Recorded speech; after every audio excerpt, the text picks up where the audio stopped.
Everyone, welcome to the webinar, Stress Less, right? I know a lot of us are feeling stressed going into plant season 24, and so this is not just a webinar about the stress that your plants and crops might experience, but it's also just knowing from a BW Fusion standpoint that we hear you, we feel that as well. And we're along with you on this ride of just kind of a stress relief, right? So we appreciate you guys taking an hour out of your time to just learn a little bit about stress from some of the top people that at our company. So we're excited to kind of go through that. So we'll get started. Just a little bit about BW Fusion for those that are new. We're a company that boldly challenges conventional agronomy and kind of revolutionizing this industry. We're leaders in this space. We use innovation and education, and we're about, in Grant Wells, one of our owners, is on this call. He's kind of coined this phrase, we're exposing the truth, and we're setting a new standard that improves soil resiliency. And obviously, at the end of the day, we want to make you guys more money, right? And so BW Fusion, why BW Fusion? We're family owned. We are the manufacturer. There's a lot of companies out there that are kind of doing it a little bit different, but we are everything you see from BW Fusion. We're the manufacturer. We manufacture that in the USA. We're all about data-driven results. You'll see that today. And grower first, right? We're hearing you guys. We're understanding that, hey, there's a lot of stress. There's a lot of decisions coming out, and we're walking you through that. With education data, and you'll see why we are the future of crop nutrition. A little bit about our guys presenting today. Jason Schley, who some of you guys know, he's the president of agronomy at BW Fusion, but he's been doing this for well over 20 years. He's developer of Agronomy 365 and Next Level Labs. So we're excited to have him on board. And then Grant Wells, who's a partner at BW Fusion and the founder of Wells Ag Supply in Fonda, Iowa. And he's definitely has extensive experience in both farming and business management and leadership. So both of these guys got a lot to share. We got a lot to go over today. And while we're going through that, if you see on the webinar, if you guys have questions and you want to chat, we have our agronomy team. Some of our members are our agronomy team. Some of our members are our sales team. If you have anything that you want to ask throughout the webinar, there's a little Q&A up at the top or at the side, depending on where you're at. You can put all of your questions in there, and we will live chat those. And at the end, even we'll have some time for some Q&A, hopefully as well. So kind of what we're going to cover today. The importance of being proactive and not reactive, right? A huge part of managing stress is just getting in front of stress so it doesn't happen. And Jason is going to talk to you about that and optimizing your root systems. And then we're going to turn over to Grant. Grant's kind of been one of the pioneers on biology and kind of harnessing the power of biology to reduce stress and the power of soil testing and everything like that. And then we're going to give you some tools, right? So BW Fusion kind of developed a stress less program, and we have some products to go with that. And Dusty Rich, who's our sales director in the West, is kind of going to walk you through that, and then we'll kind of close it out with some Q&A. So enough of me. I'm going to turn it over to Jason, and we'll get started. Morning, guys. So I want to cover a few things. The first thing I think about when I think about stress is simply this. We've all been told that the most potential, the genetic potential of that seed that we plant is in the bag. Once it comes out of the bag, every day is going to nick at that yield. But yet we've still seen guys, 600 plus corn, 200 plus beans. And then when you go back and you come from a meeting, it's all about applying more. That seems to be the phrase. Let's put more on. We need more N. We need more P. We need more K. We need more seeds, etc. In other words, everybody's thinking offense all the time to get these higher yields. In reality, I think the key to higher yields is defense, thinking defense, right? The less stress that plant sees, the higher the yield potential. Then we've got two forms of stress. When you think of stress in crops, you think of the biotic and you think the abiotic. Biotic to me is something we do a pretty good job on, right? That's typically something like rootworm feeding, aphids, weed pressure, things of that nature. The abiotic stress is stuff that typically is happening within the plant. And by the time we see it, we're really too late, much like Josh said, being proactive versus reactive. In biotic stress, you can be reactive and do a better job than you can in the abiotic. But needless to say, something like heat stress, cold stress, temperature swings, lack of light, drought, all those things are what we're talking about when we talk about abiotic stress. You want to go to the next slide? Or how do I run that? Sorry. You just tab it over, Jason. I think you can control it. Yep. So then I think to myself, why do I always, whenever I talk about stress, I'm always talking about nutrition and how nutrition basically is the success of that plant. Not about more nutrition, but about balanced nutrition, right? So again, when we find that limiting nutrient, when we fix that, what it does for the plant, and this is why we're so focused on it, is because it makes the plant more efficient at regulating its hormones. It regulates how strong the cells are, the water needs of the plants, the enzyme production, basically the production of the antioxidants and the proteins in the plant. All those things that help defend the plant actually comes from nutrition. So, of course, I talk a lot about baseline because I believe it's the first step in understanding, what your limiting factors are. Because again, it's not about more, it's about can we affix or limit our limiting factor. And Grant's going to jump all over baseline as we get into this day or this morning. It's still not. There we go. So I guess when I think about it, it's a systems approach, right? Once we've prepared a good fertility plan, the next step is truly setting that crop up for success.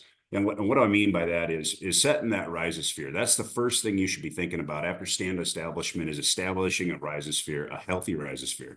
And what do I mean by that is putting things like a food source that's going to bring biology to associate with that root earlier in its life. It's adding things like endophytes. Endophytes are something that are going to help that plant feed throughout the season, much with a lot less stress to that plant asking for that nutrition.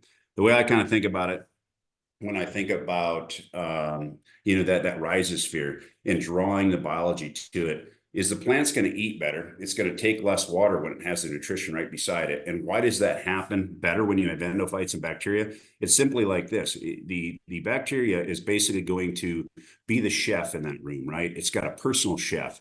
Those endophytes are basically the waiters. They're going to help bring that nutrition or that food source right to that plant, so that plant has to work less for it. So again, when I think of that, I think that's a perfect opportunity to talk about BioBoost and what it brings, to that rhizosphere. The next thing I think about is in a systems approach is building that root, right? We talk a lot about how you can set the potential of that plant between that V3 and V6 and the corn plant, V2 to V4 and soybean plants. And what we're talking about really there is how can we influence a deeper root? Because the more exploration of that soil, the better fertility access it has, the better moisture access it has, and ultimately the better defense mechanism that plant will have. So how do we do that? If we create a bigger leaf, so a bigger leaf to capture more sunlight, that means more sugar.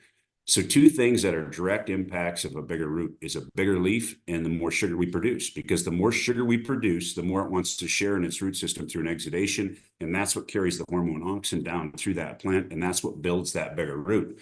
So again, we've designed a product distinctly to do that, which is full sun, right? And that's the reason we push full sun so hard when we're talking about setting a plant up for success, because it's early enough in the season where that plant has enough energy to really truly have a big impact on that root. You can see 2 to 3 times the root mass after an application that stimulates the plant simply because, again, it's created enough sugars it wants to share.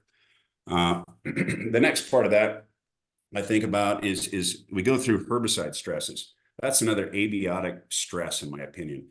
That plant is going to slow down or shut down from 3 to 14 days, depending on the stress that plant's under every time we do a herbicide pass.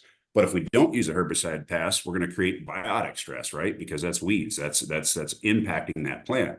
So it's kind of one of those battles you have to have, and we have to spray. But yet we can do a better job of mitigating that plant and mitigating that stress. And that's the product that we came out that we call Relax RX. But in all reality, one of the very few things that you and we don't have the potential to do is add days to the calendar to create more yield. We all want more yield. And we all know that, hey, if we could add 5 to 10 days of reproductive growth, for instance, in a plant, we're going to have bigger potential for yield. But we can't do that. So one of the things we can do is manage that stress better, because as we manage that stress, it basically lets that plant, maximize each day. A lot of times I like to say it like this: after a herbicide, you can see those plants are just sluggish. And it's a lot like me when I have allergies, right? You just don't feel like eating, you don't feel like working hard, you're not even thinking clearly, right? So that's what that plant's basically going through every time that we put a herbicide on it. So if we can make that plant not feel that drag, that allergy drag, right? Basically what we're doing is putting days on the calendar for that plant to create yield. So in summary, there's multiple little facets we can do to implement a stronger, better, healthy plant. And ultimately, the healthier that plant, the healthier that root, and the healthier that plant, the better it will fight things off, whether that's a biotic stress or an abiotic stress. And I really believe it's not a one thing that fits everybody. I think it's a system. The other thing I believe is that if you get too late, meaning that, in South Dakota, we're going to run into drought at some point in the year, no matter what, right? It's going to happen. If we see the stress, we're too late. We have to set the plan up, 7 to 10 days before that stress, because like I mentioned earlier, if you want cell wall strength, if you want sugar movement, if you want roots, what you have to have is a happy plant to do that. And that's truly what's setting the stage for a resilient crop, in my opinion. So now it's my honor to introduce Mr. Grant Wells. Again, he's co-founder of BW Fusion and also Wells Ag Supply. Yeah, thanks, Jason. Advance the slide here. There we go. Yeah, you know what stresses me out? You talk a lot about plant stress. Okay, that's great. What stresses me out, I think farmer first. I put my farmer hat on, and what stresses me out is I have a budget, and I have to apply those dollars in a way that's going to give me the maximum ROI. We've got corn and soybean prices that are in the tank. Everybody needs paid, right? And so I think about, where am I going to put my investment dollars? And when I started out in this industry back in 2009, it was looking at this industry called ag retail, right? What can I do from a farmer's perspective? How can I take controls to help farmers make better decisions? So you see this pie chart over on the right, and this is your basic ag retail, pie chart of what they sell: crop protection, fertilizer, that's your NPK. Nutrition, I showed as 10%, but it's really, it was about a 1%, and then seed. Wells Ag decided to go and attack this thing from the crop protection side, right? Strip the bias down, help make decisions. So my farmer hat started wanting to figure out, how do we deal with this fertilizer bucket, right? How do we do that better? And here's the problems, listed them out. No one knows how much nitrogen to apply. Every farmer that sits down in front of me, the old guy who's been doing this all of his life, thinks 130, 140 pounds of N's all he needs. The young guy puts 210 pounds on because he doesn't want to be short. Every farmer says, do I build my soil? When can I actually take from my soil bank? We say, let's add fertilizer to the bank, but when do we actually take from that, right? And how do you balance that and know that? How big is that bank, right? Do I need sulfur? I apply all this P and K, but do I need sulfur? What levels of part per million are actually high enough, right? We overlay yield maps, and the higher P and K part per millions aren't always the higher yield. So it's these big question marks. My agronomist is starting to tell me I need zinc and manganese with my dry. Well, do I or do I not? The higher part per million value is not always the highest yield, and I got $100. Where should I put it? This is the problem with today with ag retail and with us farmers trying to make these decisions. Is there's so many questions, right? And I think it comes down to the data is just inconsistent.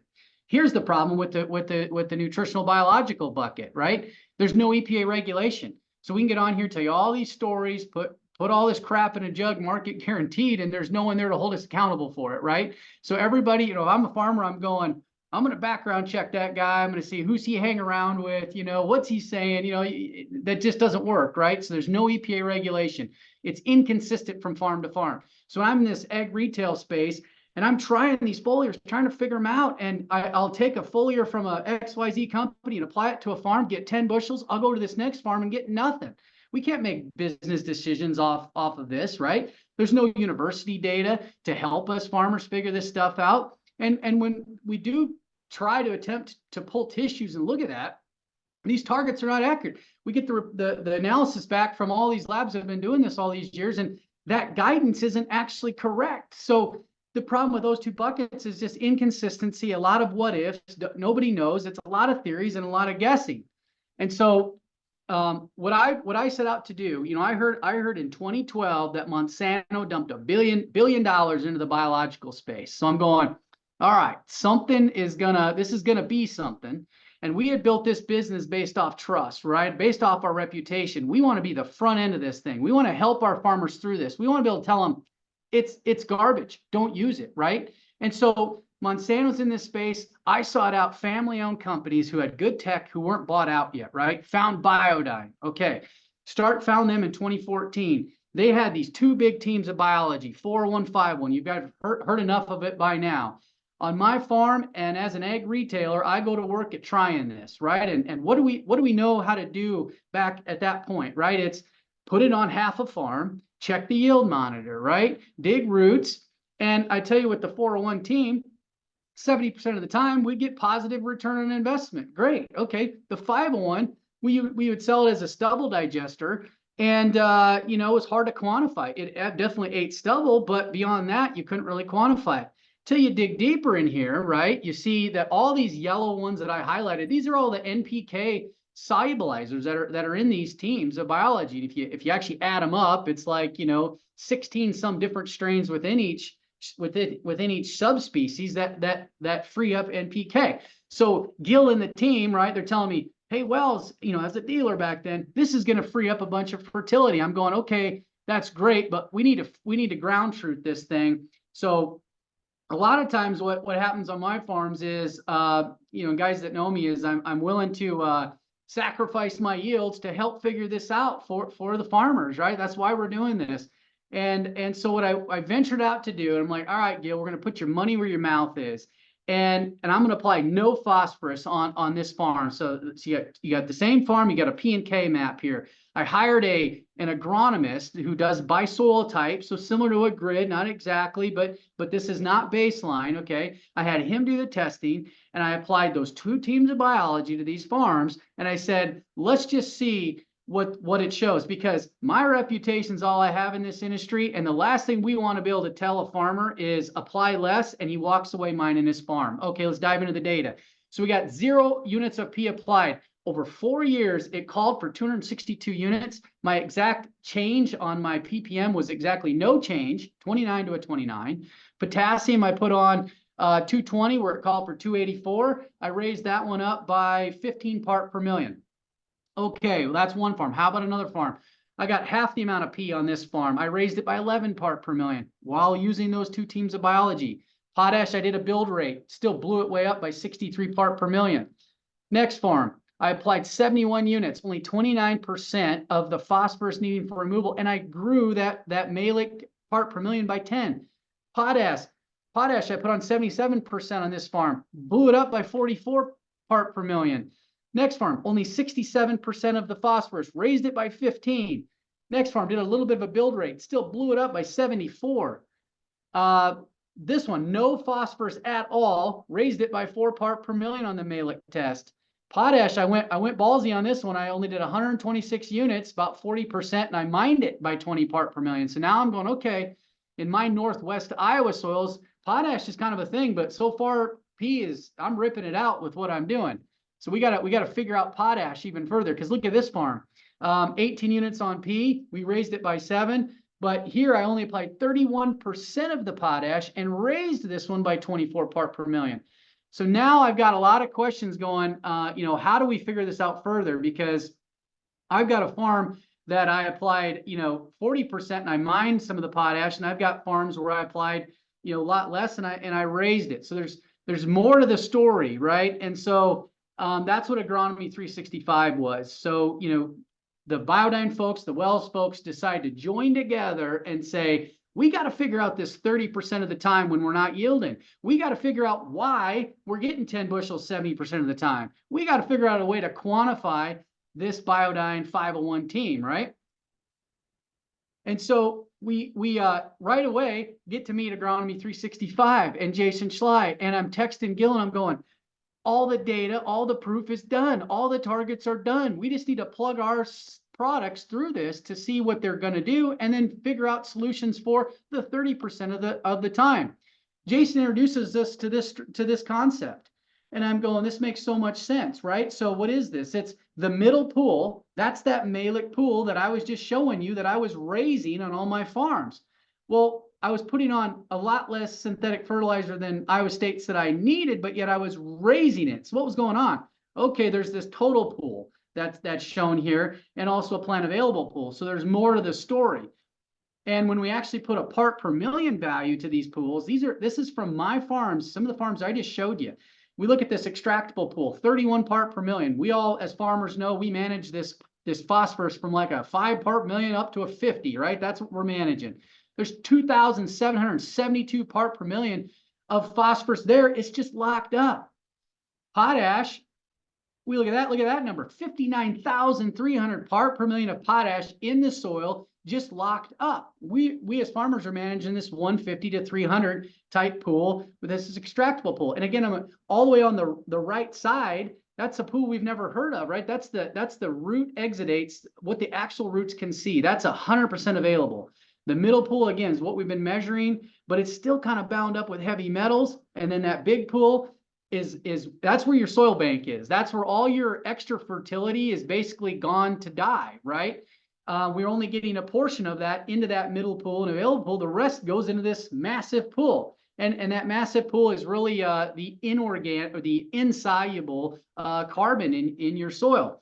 And so basically applying the Biodyne biology, I was manipulating my soil. I was basically tapping into these two big pools and pulling them across into the middle and the far right pool, to where I actually increased my middle pool without even really applying much to the soil, because the biology was pulling it from those big pools. It's making so much sense.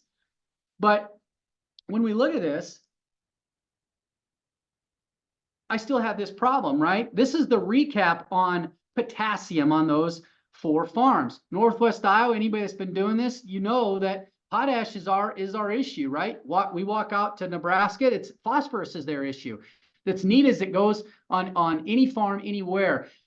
But for me, these were the issue. I had, number one, I increased 24 part per million with 31% removal rate. Okay, that's pretty darn good. But then I had a 15 part per million increase with 77. That doesn't make any sense. I should have had 35, right?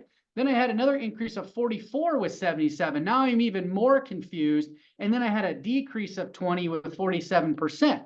Something's going on with tying up my potassium beyond just, what the biology is able to free up. All my P, it was ripping out great, but there's something going on. So we have to have, so it's like light bulbs are going off. I'm telling Jason, we got to be able to soil test these farms differently. And he's like, that's what I've been telling you. It's called baseline, right?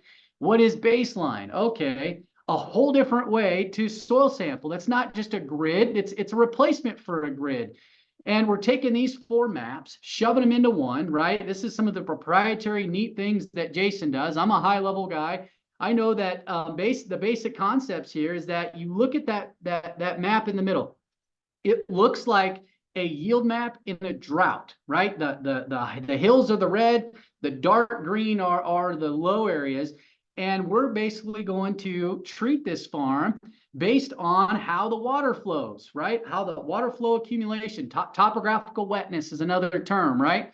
And so the red and slight orange, that's our zone 1, zone 2, zone 3, zones 4. We're now going to divide this into management zones based on how that water flows and sample those areas with the baseline test to understand what is this potassium thing that I had going on with all these variables. I know the biology is working, but I want to know more. And again, 365 was created well in advance, way before Biodyne came around, right? And so how do we harness those two together? Again, another idea to conceptualize what baseline is. This is the sample points from zones 1 through 5. You can see the numbers on those. This is what the dirt looks like when you dump the buckets out. You can see that the dirt is consistent. Look at this picture with how the dirt looks. from a texture standpoint and a color standpoint, it makes so much sense for me to look at that soil and to know what to do with that, versus a grid where we might have 4 of those zones in one bucket. And so another example of our heavy black dirt, what these zones are going to look like. So it's making sense, right? We all know that a low area that holds water, it's going to have different nutrient release than a sandy hilltop. We all understand that. That's common sense. We look at what's the corn look like when we zip through these zones, right? The bigger, taller, darker green corn, that's from the low areas. That's where the water's flowing or passing across. Our farmer instinct, Jason just said, the instinct is to put foot on the gas pedal. So before knowing 365 and knowing this, I'd look at that big corn and I'd go, I need to put more on that sucker. She's got more capability to yield. But in fact, I actually need to push the brake on those on those. Actually, I'm going to get way more efficiency out of the soil in those areas that corn's growing bigger. Obviously, because this shows that I treated the farm exactly the same on how the nutrients were applied. So when we look at a grid and then overlay the same farm with a zone, I got 3 zones in the same grid. I'm going to get 3 areas of the 3 different buckets put into one. I'm going to get inconclusive results with what we're testing. Here's another one that just shows by soil type, right? We have our zones. We have 3 zones and 1 soil type. So again, it's inconclusive to try to soil sample based off of a soil type, because topography and how that water flows varies within those soil types. And so once we divide that farm into those management zones, we have those key soils separated. Now we can analyze it and get more information. Indicator complete. This is Jason's proprietary, thing. 75 different matrices to look at to now start quantifying and looking at and figuring out. And thank goodness that Jason spent 15 years already kind of doing a lot of the legwork that he can tell us this is why your bacteria is doing what it's doing, but a lot more scores than just our Malick test, right? And so just high level looking at that, we're going to dive into a few of those. And so this is what the results look like when you get back a report. You can get one of these reports per zone, right? So this is just one zone. This is one of my farms. Looking at this, we got all these different buckets.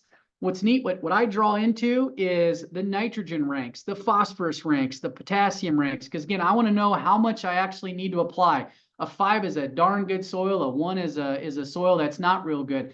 The higher that ranking, the better, the more biologically driven your soil is, right? And so again, Jason had all these pools figured out and measured before Biodyne even showed up. So what Agronomy 365 is trying to show and trying to do is how naturally is your soil, how good is it naturally at tapping into those big pools, at freeing those nutrients up like I did with the biology. How do we get your soil to do that, right? Managing things like WEOC by CEC, things we're going to dive in a little bit deeper. But looking at this nitrogen rank, we're going to show you on one of these pages, but that's like, maybe 0.8 pounds of N per bushel. So now somebody can actually quantify how much soil I need in each one of these, in each one of these zones. So you can see, I'll finish up with the recommendations. You see the standard versus Agronomy 365, significantly less N, right? And why is that? Because we're going to variable rate this N in 5 different zones in the field based off of what's actually needed. We need a lot less potash on this farm. Both samples don't require any phosphorus at all. We're going to call for a little more sulfur. When you put the numbers to these, there's a $50 bill, $40 to $50 bill savings just in this recommendation. We haven't even begun with putting Biodyne Biology, the 2 teams that I did, at what can we further reduce from this. So this is just measuring your soil's natural ability to tap into those soils and then adding the biology to that. That's coming. We're calling it Ferticast, right? That's coming down the road where we can say, I'm using 401, and now your nitrogen will go down 40 units in this zone 1, right? In a zone 5, it might drop 10 units. But now we know how much N we need. Finally, someone can tell me as a farmer what I actually need to apply. And that's what's really exciting. So when we look at the drivers of the system, how does your system naturally free up this fertility, right? How is it naturally? The more natural that soil is cranking for you, more biologically driven, the less stress it's going to be under, the more available nutrients that it's going to have. The key drivers, WEOC. We've heard us beat this drum. Water extract organic carbon. It's the food source for the native biology that's there. It's the gas tank for your biological system. So we want to manage that. Mark my words, you guys, before I'm dead, this will be the #1 thing in the nation that everybody manages, right? And then we correlate that to CEC. So big time driver. Biological activity. We can measure that now, right? HT3. We can actually measure how active that soil is. Enzyme production we can measure. What are some key things that just kill that just destroy your biologically driven soil, that make it a chemically driven soil? Chemically driven soil, WEOC to CEC, anything 6 or under, chemically driven, you are just reliant on your knees needing synthetic P and K to raise a crop. How do we get away from needing to rely on those, right? If we over apply our nitrogen, we burn out WEOC. If we over apply our phosphorus, we overstimulate our bacteria. We start suppressing them by putting too much food. It's like sending me to a buffet, and just shoving my face full, and then I go sleep, right? It just puts them down. pH ranges, get them out of whack. Lack of crop rotation, excessive tillage, all these things kill your soil's natural ability at doing what I just showed you that I did with Biodyne. So, me as a farmer, I want to take the Biodyne biology and apply that to make my life easier, to free up my bank that I thought I had every year, which I don't. I want to tap into that. And I want my crops to be less stressed, right? And I want to be less stressed because I actually know where to put my $100 bill, that all I have at $3 corn, and I have to spend it in the right area. That's what we're figuring out with this system. Advance the slide here. There we go. So when we think of that big bank, right, and we think, well, it's all right, put it out there, put a little extra P and K out there. I was thinking the same way back in the day because I thought I'd tap into it later. Well, only these are how many cents of every dollar actually make it to the cash register, right? 30% of your nitrogen actually makes it to the cash register. What happens to the rest of it, right? On down the river it goes, right? Burning out carbon, doing a bunch of negatives, let alone just blowing my budget. Phosphorus, only 15% gets to the cash register. The rest goes into that massive 2,772 part per million pool. Potassium, 50%. The rest goes to the 59,000 part per million pool, where it goes to die, right? Unless you're managing your soil's natural ability to tap into those, we're not gaining by adding to the soil bank. And then again, not just wasting our budget, we're actually destroying our soil's biologically driven ability. A little difficult advancing these slides. I'm gonna have to click them with my finger. So again, just a reminder on these pools that this is what we're trying to do. This is what managing WEOC is doing. This is what, harnessing and being able to measure your soil so you can make a real educated decision on that macronutrient.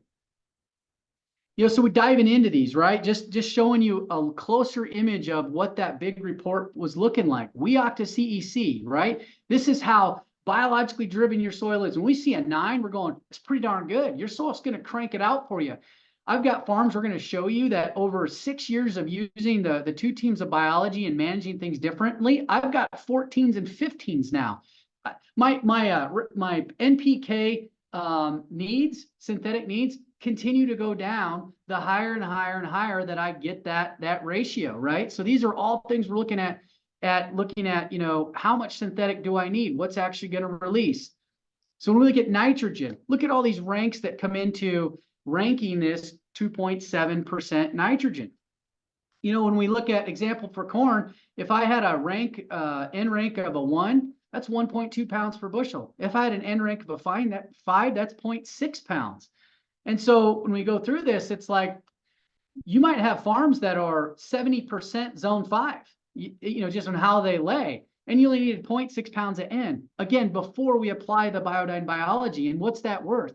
Well, in each zone, the Biodyne biology is worth more or less, depending on how much, organic nitrogen's there? What is there that's tied up? That's the capacity. So any biological company that says we're worth 40 units, they're lying to you, because you have to measure this first to be able to tell you how many units you're going to release. This thing is going to turn into variable rating your biology. Mark my words, it's going to turn into that. We look at phosphorus ranks, right? All these things that roll up into a 4.5 rank on this system. The university says you need 0.35 to 0.4 pounds of P per bushel. We got 3 different zones here, or ranks, that are going to give you far less P recommendation than what the universities say. Because again, what's tied up in this soil? I've got 2,000 part per million sitting there. And how do I get more into those available pools? Managing WEOC, managing your macronutrients, utilizing biology, and not over applying things that we don't need. It's actually doing less, right? But doing the right things in the right soils. Potassium. Last example here, got a rank of a 3.1. That's the pounds per bushel that you need, the example for corn there, per rank. And so far less needs in K. I like to look at this green chart down here. You see that 233? We slide over and we see a mag level of 545. Anybody that's in Northwest Iowa like I am, I got heavy mag soils. I'm looking at a 545. So my K to mag is a 0.43. Okay, what does mag and K to mag mean, right? I'm just this farmer zeroed in on this ppm value 233, thinking I'm fat and happy, and I don't need to do anything. And then we scroll up to that 160 at the top, and we roll over, and my mag's only 287, and my K to mag is 0.56. And I'm going, well, wait a minute now. My natural mind says I need more K on that 160, and that's where I'm going to put my money. That's what the university says I'm going to do based off their scripts. I actually need more K on the 233 to outcompete that mag than I do on the 160. Or do I? Or can I just strip mag out, right? Can I reduce my mag rather than put more K on? And what's so neat is when we hammer this lever, we start freeing up these levers. And that's really what's neat, is sometimes you got to push over here to get what you want over here. It's not more just about shoving more nutrients down the chain. So we come back to this conundrum with the potash on my farms, right? And I'm going, okay, I had this farm, I only applied, 31%. And I increased it by 24. And I had this farm where I did 47% and I decreased it by 20. Now what? Okay, we're going to do a baseline check, right? So over to the right, you can see I baselined them. That's the zones 1 through 5 and what they look like. We roll down to the data, and what rolls out here. The gram is the bottom farm. That's the farm on the left, the one that really ripped out my potassium. We roll over at a couple things. I had a K rank. There, K to mag was these are actually inverted. Let's see here. Yeah, we got them labeled wrong. So the grammas is on top, the ponderosa is on the bottom. So the bottom data is actually the data on the top right. All right, so I had a better K rank where I ripped out my K, and my WEOC to CEC was an 8.5 versus a 4.6. So absolutely, WEOC to CEC contributed to my ability to rip out more potassium. And so when we think about, organic matter, right?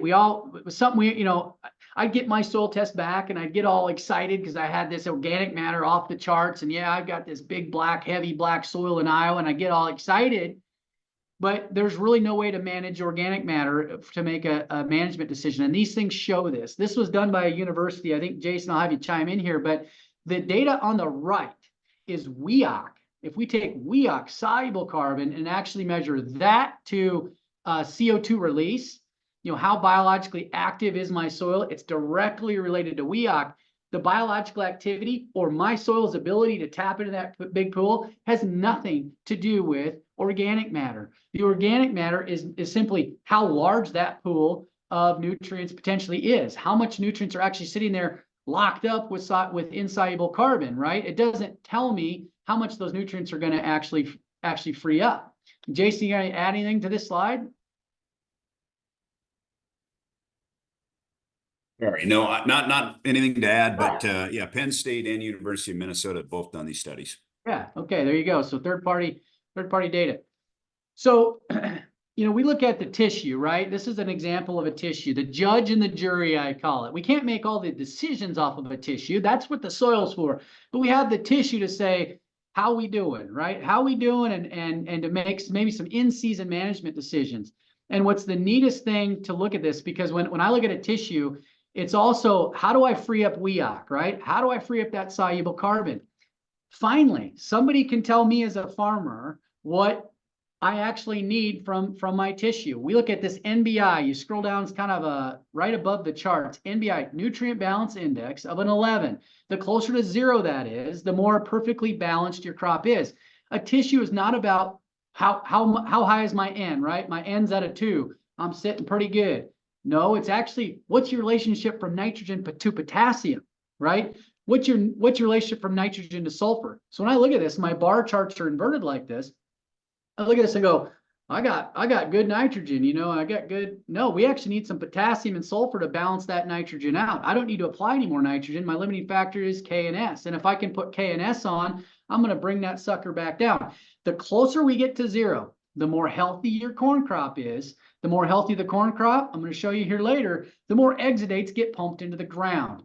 What does more exudates in the ground mean? What does more sugars in the ground mean? It means higher WEOC. It means freeing up that insoluble carbon. It means your plant doesn't need to work as hard in those stress events to pull those nutrients out of the soil. It's got food to feed the natural system to be able to do it.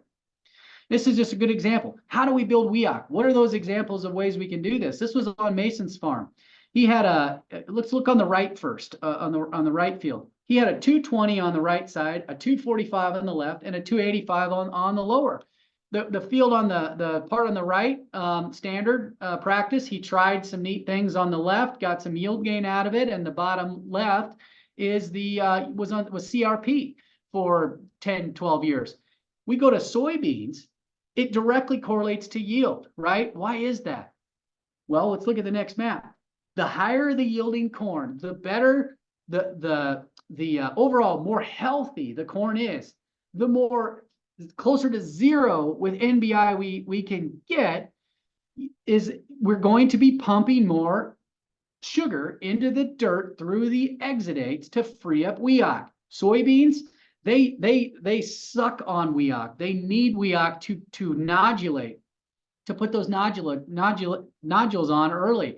And so they are so reliant on how much WEOC there is leaving there. You guys, we all know this. Corn on corn on corn on corn on corn, and then put beans out there, we get 5 to 7 more bushel. Why? We freed up WEOC with all those corn crops. And the more healthy, less stressed, but balanced crop that we can get, that higher WEOC and higher soybean yields we're going to have. And this was just a testament to that. We said, let's test these areas. Let's put data behind what we're saying. No more storytelling in this industry, right? Let's put those people on call. I want facts. I'm a farmer. And we look at this and we go, CRP, my WEOC was 222. That's that corn crop that had the CRP the year before it. I go to the west, 220. Okay, high yielding corn, darn near right there with it. I go to the east, far less WEOC. And then again, HT3, biologically driven, showed the same thing. So just kind of proves everything we've been saying. So when we think about what is BW Fusion doing, what are we doing? We're not just taking products and saying, let's go sell this to make another $500,000. No, we're trying to free up WEOC. We're trying to push the brake, pull these levers to get these levers to free up for you, right? It's really show you that it's one budget. And we're trying to build product. We are building products that you can test for and make a specific application to, but we're building products that you can also broad acre spray and know you're never going to walk away or make it a negative impact to a farm. Let me go back to this tissue for a second. I think I actually had one. If I look at this tissue and I apply zinc, manganese, and boron, there's a lot of ZMB is a big product, right? And I go spray it on this farm. My zinc is down. It says I actually have too much. My manganese is lower. I actually have too much. We go to the far right. It's actually too much. Boron, I have too much in relationship to those nutrients. This is the type of field I'm going to get a big old fat 0 goose egg by spraying a max and ZMB, right? And so unless we're going to bring a foliar that addresses all nutrients in the proper ratios at the right time, we might as well keep it in the jug and not spray a foliar, right? And so we have to have this data and know this to make better decisions. This is why Grant Wells, as an ag retailer, was getting 5 bushels on this farm and not getting it over here because the crop didn't need it and I didn't know the targets. Now we know the targets, right? And so when we look at Full Sun, we had to build a product that would address all nutrients at the same time in the proper ratios so that we would walk away making a positive impact, right? And so we take that bar chart that we showed of tissues, and rather than attacking one of those and moving them, we're just going to slide that whole bar up, right? That bar chart you've got, you're still in a yield range. Maybe you're in a 220 yield range.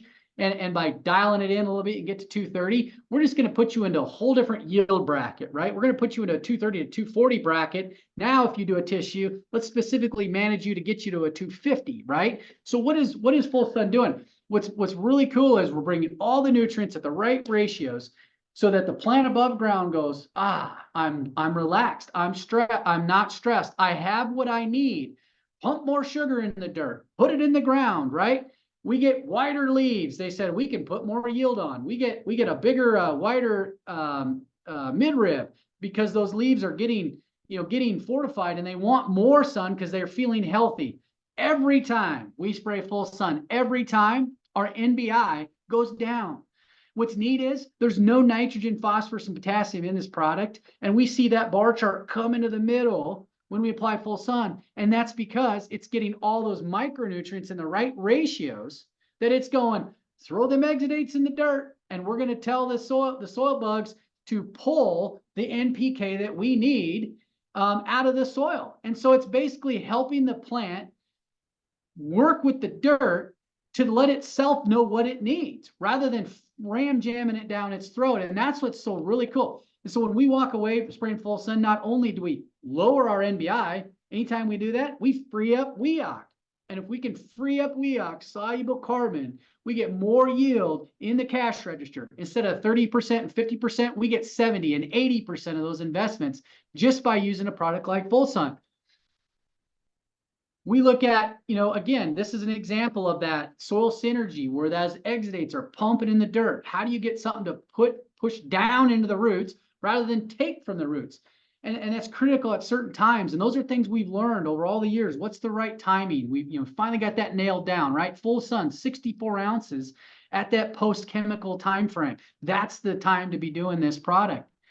So we look at data, right? We want to see the data. This is the shoot. This is how big that plant is above ground, right? We look at all the key things at the bottom. Full Sun's over on the right.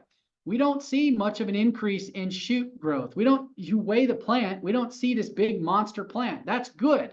Anytime you throw this big auxin vegetative response, you're robbing from the roots, right? This is where any auxin big vegetative response, this is where we could walk away making a negative impact on your farm if we're not careful. If you don't have the moisture there, if you don't have the fertility and the biological activity to free it up, we could actually cost you yield. Again, guys, this is why some of these foliars in the markets are so inconsistent, because they're taken from the roots, not given to the soil. So we have this big approach. How do we pump and feed that soil?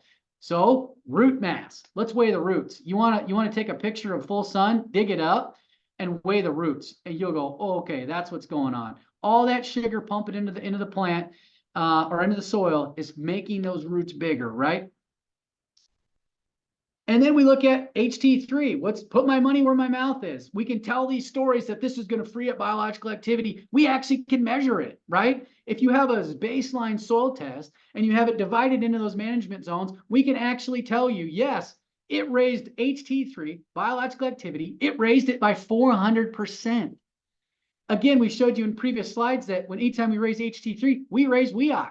So by spraying Full Sun, we just tapped into those big pools of nutrients that are tied up, right? We just did that with a foliar that doesn't even have NPK in it. That is the uniqueness of what we're doing, you guys. And so again, bringing this thing into the middle, right? That's what we're doing. So you can feel good about spraying this on mass acres, knowing you're going to make a positive impact. What are other ways we can free up WEOC, right? We're freeing up WEOC. I'm going to keep beating this drum. We free up WEOC. We reduce stress. We make the plant easier. It doesn't have to burn up energy to try to pull its nutrients. It's just there for it, right? Meltdown. This was cool. This was the 501 team, right? We put the food with it and called it Meltdown. We started out with this thing as an ag retailer. I'm going, this is, it does chew up that residue. It does a pretty darn good job. Yeah, well, so does a disc ripper, right? And so it's like, maybe a no-tiller, this is really cool. We put this in the baseline, and oh my, this is like a golden goose egg. This is the money right here. This freed up WEOC, right? This freed up soluble carbon when we apply it.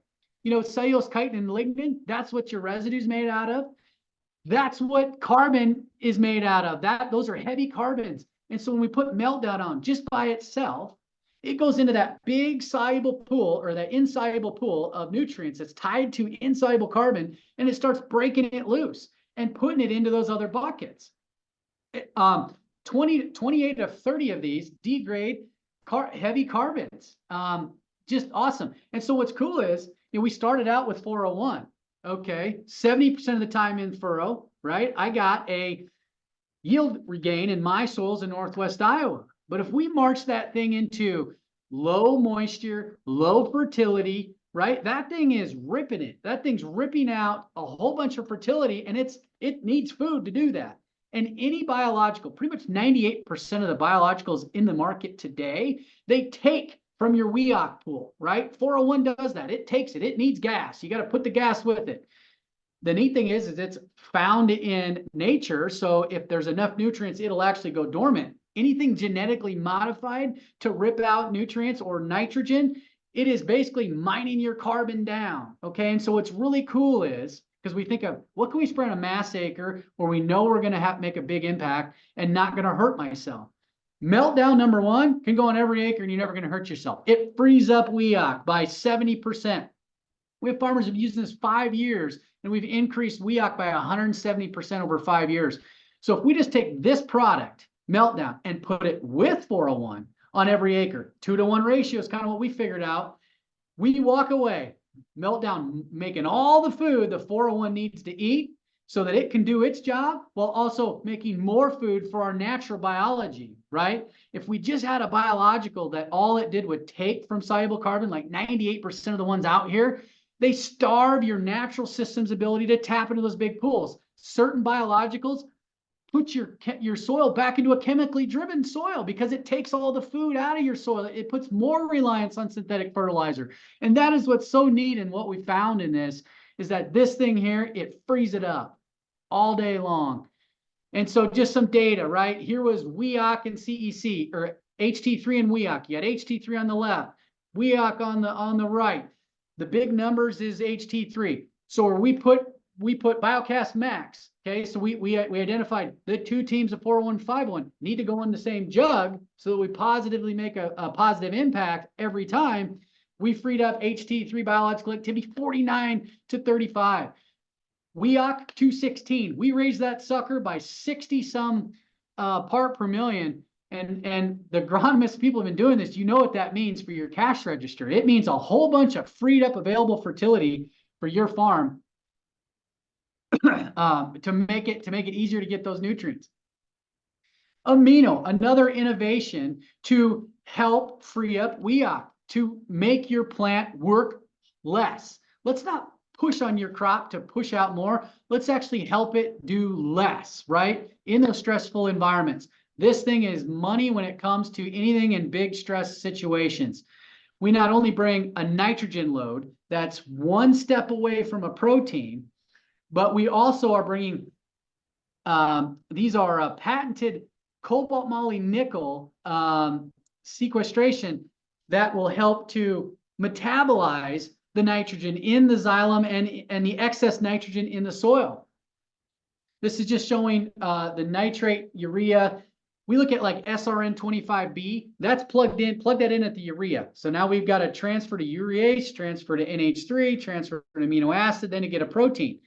Our amino product is plugged in right there at amino acid, right? We don't have to go through all those processes to get that plant available nitrogen to the leaves, but also cobalt moly nickel help it to process all that extra nitrogen that it's got in the plant and in the soil, because we learned too much nitrogen in the soil burns out WEOC. So we are improving WEOC with amino. We're freeing up your soil's natural ability to be biologically driven. And all these different things we're doing, it's part of one system, right? One system, one budget. It's an example of corn stalks that show, you know, on the right, less oxidative stress with amino. We've processed all those excess nutrients out of the xylem. If we ram jam our NPK, we get bruising. We plug up that corn shoot. So that causes more stress, right? And again, we're doing less because we're freeing up that free flow of nutrients in that. Soybeans, a lot of times we'll see this yellowing last year, right? And we go, oh, it must be IDC. It, in fact, was overapplied nitrogen. We get in a drought year where you plant on 250 bushel and you only got 210. You got a whole heap of nitrogen there that you're not using. And what's it doing? It's burning out WEOC. It's burning it out. Amino, put it on there. It helps to basically flush that system. Pull it up, dump it out. Pull it out, dump it out. Pull it up, dump it out. Kind of like a roto-rooter, so that we can get back to doing what we want to do at having balance in the soil, so that the crop can take up what it needs. If you have overapplied N on a soybean early, we've all tried that, right? We've tried 150 pounds of N ahead of beans. That must be the ticket for yield. All we did is make the plant go lazy. The plant didn't actually nodulate then, right? So overapplying your N from the corn going into beans reduces the amount of nodulation it's going to do. And when you get to that late season, we all go into there and go, I had all these flowers. What happened? They all aborted. I had all these pods. What happened? They all aborted. They didn't have the nodulation to support it, right? And so applying that foliar N to that bean, where it's one step from getting into the seed and helping it process all that extra N, we're freeing up WEOC with that amino product. And again, there's no carbon in it, right? There's no carbon in these products, you know, just enough to feed the biology that we've got in there. And so when we look at this high level snapshot, what are we doing? We're trying to make sure that there's no reason, we're trying to fit into your system, that there's no reason why you can't buy these two teams of biology and apply them to your farm, right? So you can buy them as 401 and furrow. You can buy it as 501 and spray it pre. You can buy them together, right, as Biocast Max. You then could buy our BioBoost Planter Box Revolution that we're launching this spring. Absolute, been kicking butt on that. You could buy it as a pre-broadcast, or on the right, Meltdown or Prime, ways to get 501. And that's where our dealer model comes in. That's where our TAs come in, and they go, we're going to coach you on getting the two teams on your farm. Unless you do a baseline test and you have a WEOC to CEC that's like some of my farms are ripping out 14, I maybe don't need 501 for a year or two on those farms. I can just run with my 401. I got plenty of soluble carbon there to support that 401 and to be successful.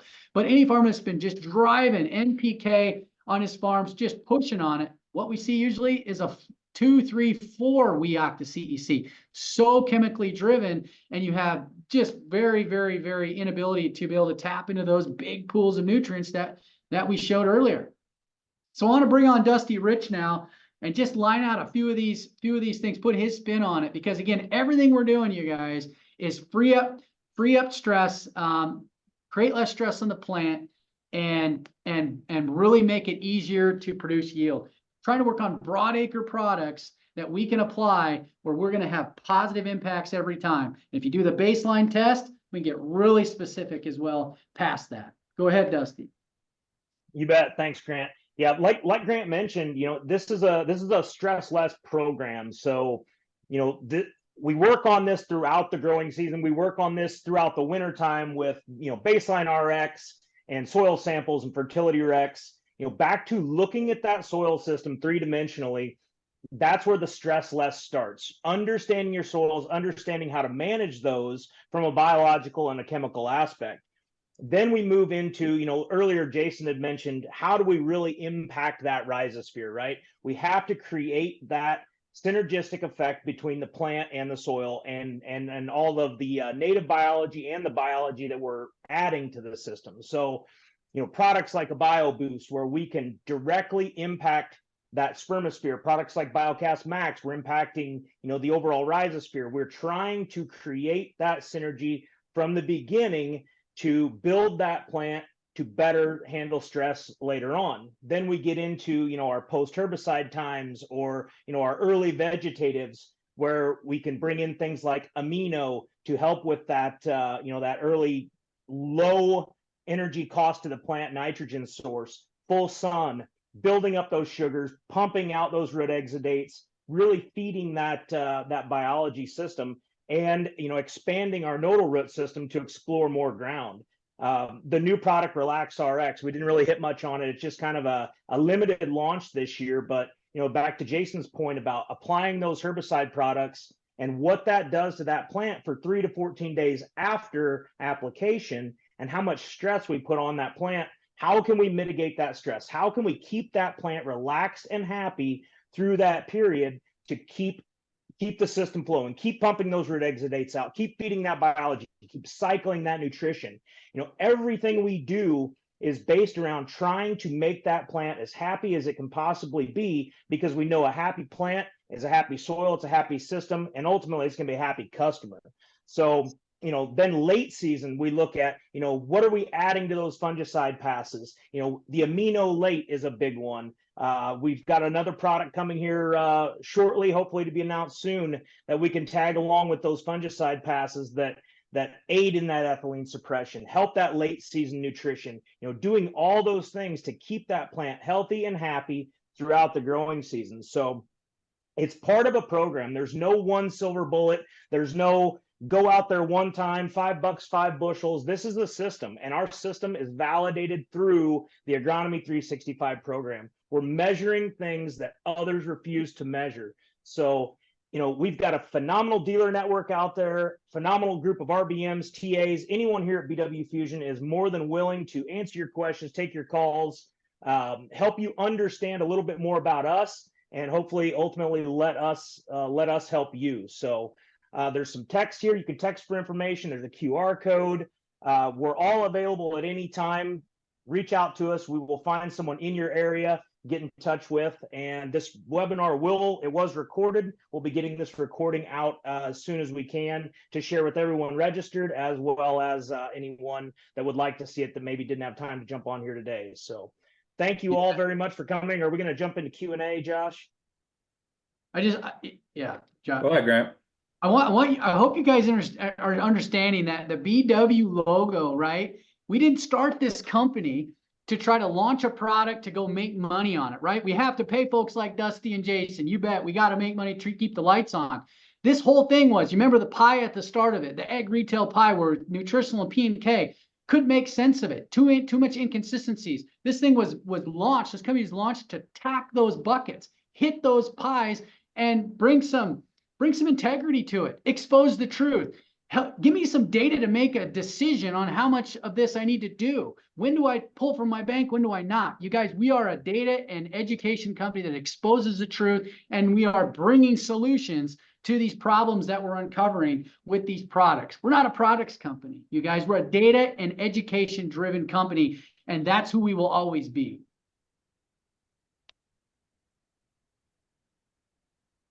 Love it, man. Love the passion. And you're right, Grant. And that's what we're all about. That's why we have these webinars. So from our standpoint, I know we're a little bit over time, but we're here, right? And like Dusty and Grant said, we're here. We have a team of a group of dealers. We have RBMs. We have sales, marketing, operations, finance, ownership, all ready to kind of help with you guys with the innovation, with the education, and to come along and try to help relieve this stress, right? That's why we're here. And that's what we're talking about, is stress less. And we feel like we have a lot of tools, programs, the people, the products, and proof to kind of help you through that time of stress. So please reach out. Once again, we appreciate you guys being on the webinar. And I think our agronomists have done a good job with the questions that have come in. If you guys have any other questions, feel free to always reach out to us anytime. And we look forward to seeing you guys on the next one. So thank you very much. We appreciate it. Thank you.